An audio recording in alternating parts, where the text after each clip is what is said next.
મિત્રો, હું છું દીપક પ્રજાપતિ. આપ જોઈ રહ્યા છો દિલ્હી ક્રાઇમ નેશનલ લાઈવ 24.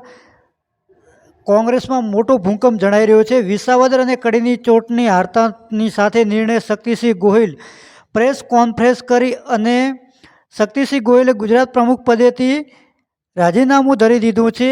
ક્યાંક ને ક્યાંક કડી બેઠક અને વિસાવદર બેઠકની પેટા ચૂંટણીને લઈ અને અપક્ષમાં જે ઉમેદવાર લડે છે એના કરતાં ઓછા મત વિસાવદરમાં નીતિન રાણપરિયાને મળ્યા છે. તો આ એક કોંગ્રેસ માટે એક હડકંપ કહેવાય, કેમ કે આટલી કોંગ્રેસ 30 વર્ષથી સત્તામાં નથી. આ માનીએ છીએ કે નથી, પણ વર્ષો જૂની પાર્ટી, મોટા મોટા નેતાઓ એમાં છે, સારું એવો વર્ચસ્વ છે. તો છતાં પણ એવું કેમ એ આગળની માહિતી મુજબ વિસાવદર અને કડીની ચૂંટણી હારતાના નિર્ણયની સાથે પ્રેસ કોન્ફરન્સ કરી અને શક્તિસિંહ ગોહિલે પ્રમુખ પદેથી રાજીનામું આપી દીધું છે.